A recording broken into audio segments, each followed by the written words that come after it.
Hello guys.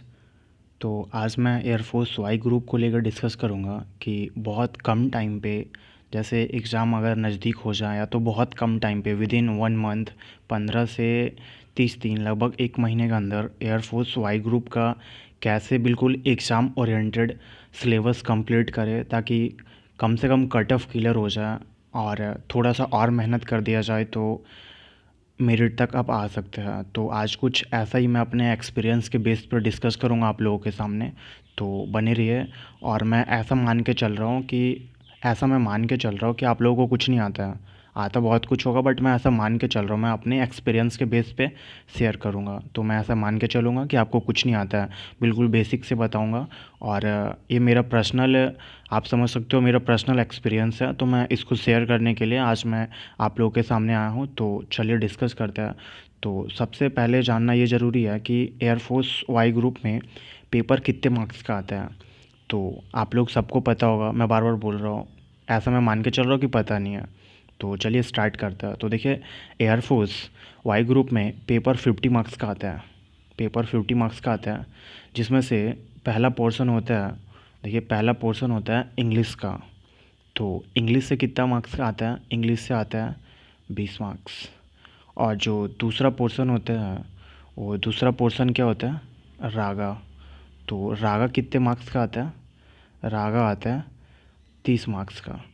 तो देखिए, 20 + 30, तो ये हमारे लिए दोनों, जबकि देखिए एक इंग्लिश है और दूसरा रागा है। तो इंग्लिश में तो एक्स और वाई दोनों का कॉमन होता है, मतलब एक ही एग्ज़ाम होता है इंग्लिश का। बट रागा में जो एक्स वाई देते हैं तो एक्स का अलग हो जाता है, वाई का अलग हो जाता है। तो रागा रागा में 3-4 सब्जेक्ट मिक्सअप है, बट पहले जो 20 नंबर का है वो ओनली इंग्लिश है। तो चलिए मैं आज पहले आपको इंग्लिश के बारे में बताता हूँ, फिर आगे रागा के बारे में डिस्कस करूँगा। तो देखिए, इंग्लिश में तो ऐसे पढ़ने को बहुत कुछ है, इंग्लिश भी बहुत बड़ा सब्जेक्ट है। तो आपको उतना एसएससी लेवल तक का पढ़ना नहीं है, मैं बार बार बोल रहा हूँ। और यहाँ पे मैं बिल्कुल संक्षिप्त में आप लोगों को इसलिए बताने आया हूँ ताकि एटलीस्ट वो जो मतलब एग्ज़ाम ओरिएंटेड पढ़ा जो जहाँ से फिक्स क्वेश्चन एग्ज़ाम में आते ही हैं, तो आपको उसको पढ़ना है। जैसे देखिए, पिछले साल या तो पिछली बार एग्ज़ाम में कट ऑफ कितना गया था, तो देखिए नॉर्मल जाता है, जैसे 20 मार्क्स का है तो इंग्लिश में जाता है 10। तो आपको कट ऑफ क्लियर करने के लिए कम से कम 10+ लाना ही होगा।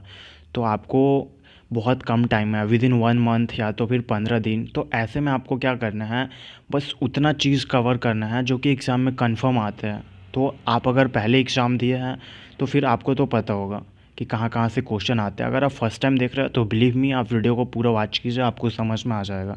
और अगर फिर भी समझ में नहीं आया तो मैं आपको तरीका बताता हूँ। चले मैं अभी पहले आपको तरीका बता देता हूँ, फिर मैं अपने एक्सपीरियंस पे जाऊँगा। देखिए, अगर आप लोगों का सिलेबस कंप्लीट हो चुका होगा, जो भी अगर आप प्रिपरेशन कर रहे हैं एयरफोर्स एक्स वाई ग्रुप का, तो सिलेबस आपको पता होगा। तो अगर आप एयरफोर्स वाई ग्रुप का सिलेबस कंप्लीट कर लिए हो तो प्लीज़, या तो सिलेबस ना भी कंप्लीट किया हो तो आप एक प्रीवियस ईयर सेट मतलब मारो, मतलब ऐसा कि आप एक प्रीवियस ईयर सेट खरीद के लाओ, उसको सॉल्व करो। तो अगर सॉल्व ना भी कर रहे हो तो आप ऐसा करो कि प्रीवियस ईयर सेट को देखो, या तो कोई भी क्वेश्चन सेट लेते आओ, उसको देखो। देखने के बाद ये आपको उस पर, मतलब ये आपको नोटिस करना है कि कहाँ से कितने कितने क्वेश्चन आ रहे हैं। जब आप वो एनालाइज करने लग जाओगे ना कि कहाँ से कितने क्वेश्चन आ रहे हैं, तो वो एनालिसिस आप कैसे कर पाओगे, वो आपका एक्सपीरियंस कर पाएगा। जब आप बहुत सारे एग्ज़ाम, मतलब बहुत बार एग्ज़ाम दे चुके होगे, बहुत सारा स्टडी कर रहे होगे, मतलब वो नॉलेज, वो एक्सपीरियंस पे डिपेंड करेगा।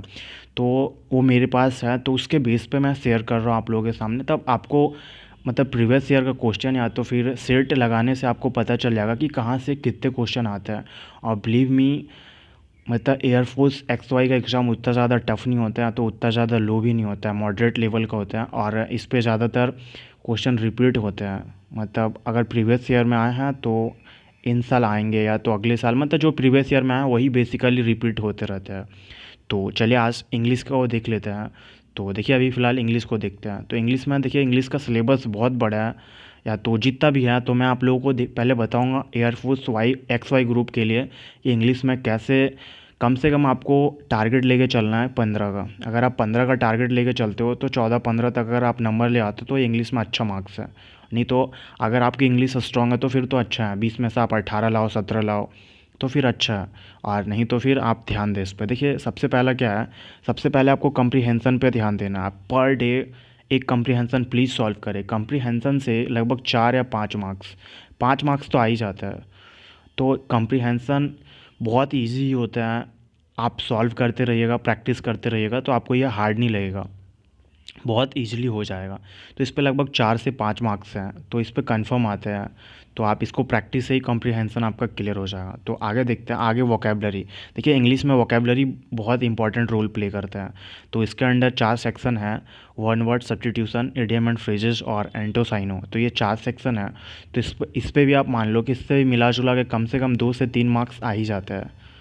तो उस पे 5 और इस पे 3, टोटल अभी 8 मार्क्स हो गए। तो आपको, आपका अगर वोकेबलरी वीक है तो मेरे चैनल पे वोकेबलरी का 200 का सीरीज चला हुआ है, तो आप लोग प्लीज़ उसको वॉच कीजिए। मैंने प्लेलिस्ट नहीं बनाया तो प्लेलिस्ट में बना दूंगा, नहीं तो आप चैनल पे से आपको वीडियो मिल जाएगा।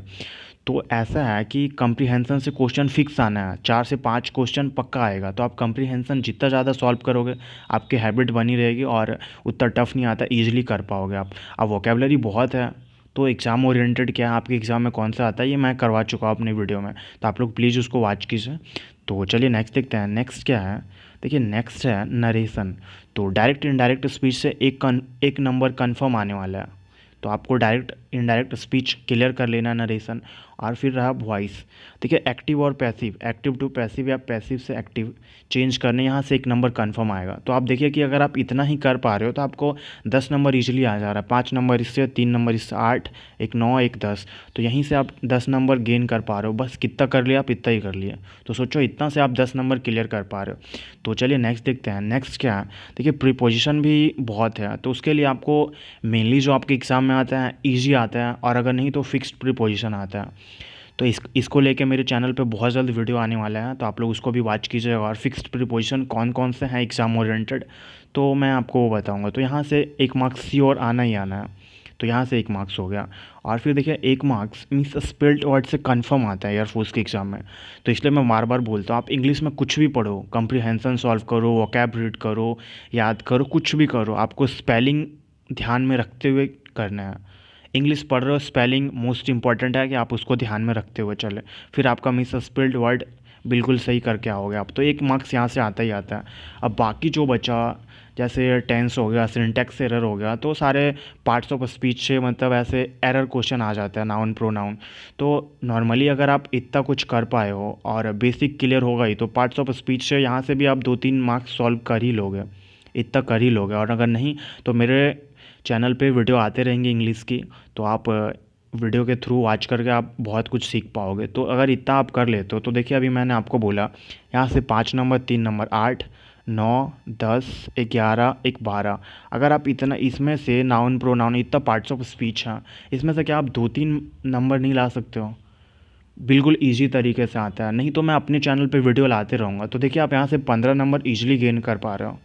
तो अगर इंग्लिश में आप 15 नंबर ला रहे हो, और कितना आप देखिए इतना, ये कोई ज़्यादा बड़ा सिलेबस नहीं है मैं जितना आपको बता रहा हूँ। ये इतना सिलेबस है कि अगर आप चाहो तो एक दिन में कर सकते हो, और ना करने वालों के लिए तो बहुत दिन भी है।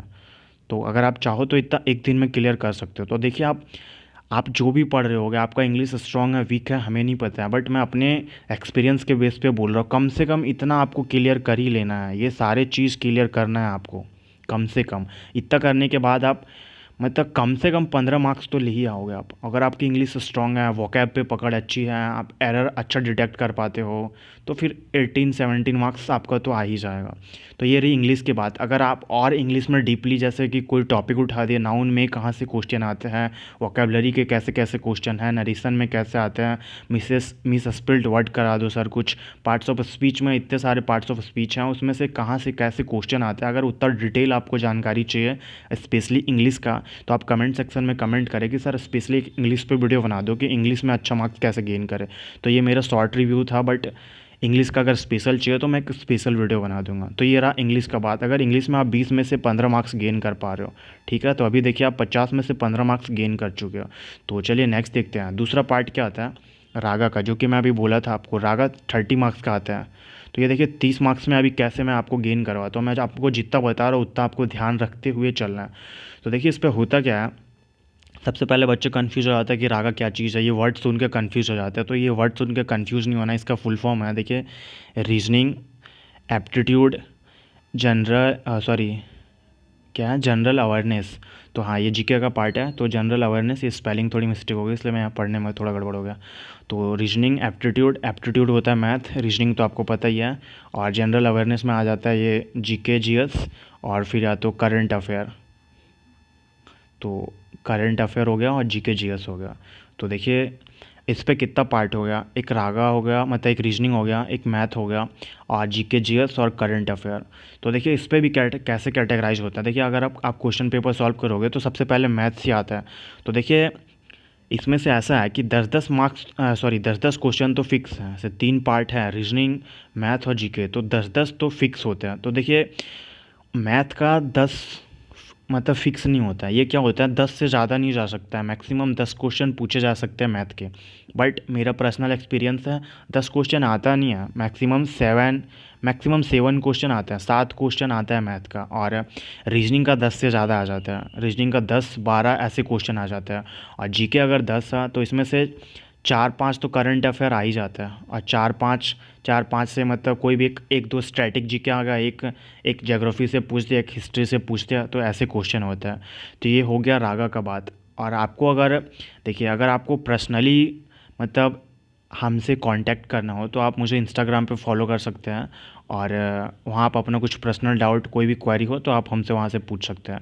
और अगर देखिए मैं बार बार बोल रहा हूँ 4 सब्जेक्ट हैं, तो अगर आपको किसी के भी पर्सनली मतलब ऐसे मतलब किसी का एक स्पेशल वीडियो चाहिए, जैसे कि सर मैथ्स कैसे क्लियर करें, तो जैसे मैथ्स पे इतने सारे चैप्टर है, परसेंटेज हो गया, प्रॉफिट एंड लॉस हो गया, तो इतना सारा चैप्टर है, आपको इसका सिलेबस पता होना चाहिए। अगर आप प्रिपरेशन कर रहे हो, इसका सिलेबस लाओ और बिल्कुल अपने आँख के सामने जहाँ पे पढ़ाई करते हो वहाँ पे चिपका दो। सबसे पहले सिलेबस कंप्लीट करो, और बहुत कम टाइम है तो मैं जितना बता रहा हूँ इतना कर लो। तो अगर आपको सिर्फ मैथ का स्पेशल चाहिए, मैं वीडियो बनाऊंगा, अगर रीजनिंग का स्पेशल चाहिए तो मैं वीडियो बनाऊंगा।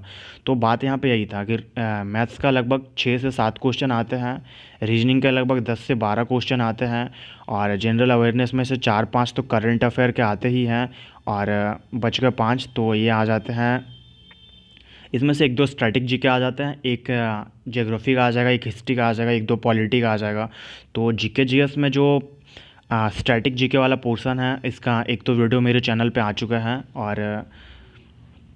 और बात रही रीजनिंग की, तो रीजनिंग की बहुत जल्द मैं वीडियो लाने वाला हूँ, रीजनिंग की और मैथ की। तो और हाँ, जैसे करंट अफेयर बहुत बहुत इंपॉर्टेंट रोल प्ले करता है। करंट अफेयर से 4 से 5 मार्क्स आते ही आते हैं। तो मैं करंट अफेयर का, जैसे अभी 2020 चल रहा है, तो अप्रैल 2020 इसका मैं पूरा 1 मंथ का करंट अफेयर लाया हूँ, अप्रैल 2020। तो आप लोग प्लीज़ इसे वॉच कीजिए और चैनल पे बने रहिए, और जो फर्स्ट टाइम चैनल पे हैं वो चैनल को सब्सक्राइब करें प्लीज़। तो आज के लिए बस इतना ही था। आई होप आप लोगों को ये समझ में आया होगा, एक मेरा पर्सनल एक्सपीरियंस था, मैं एक्सपीरियंस के बेस पे मैं सोचा कि कुछ शेयर कर दूँ आप तक। तो प्लीज़ अगर बहुत ज़्यादा कम टाइम है, आपको कुछ समझ में नहीं आ रहा है, तो मेरे इंस्ट्रक्शन को फॉलो करें। और अगर आपका पढ़ाई अच्छे से चल रहा है तो प्लीज़ मैं अभी जितनी बातें बताया, कम से कम इतने पे पूरा फोकस करो। आप कम से कम इतना कर लो। अगर आप और ज़्यादा स्टडी कर रहे हो तो फिर तो आपका एग्ज़ाम वाई ग्रुप पर क्लियर है। मैं जितना बोल रहा हूँ इस पर बहुत ज़्यादा फोकस कर दो, और अगर आप पढ़ाई कंटिन्यू कर ही रहे हो तो कंफर्म आपका वाई ग्रुप एग्ज़ाम क्लियर हो जाएगा। और फिर एग्ज़ाम क्लियर होने के बाद फेज़ 2 मेडिकल फिजिकल क्या प्रोसेस है, सारा मेरे चैनल पे वीडियो आते रहेंगे डिफेंस से रिलेटेड। तो प्लीज़ चैनल को सब्सक्राइब कर लीजिए और बने रहिए। मिलते हैं अगले वीडियो में, तब तक के लिए जय हिंद।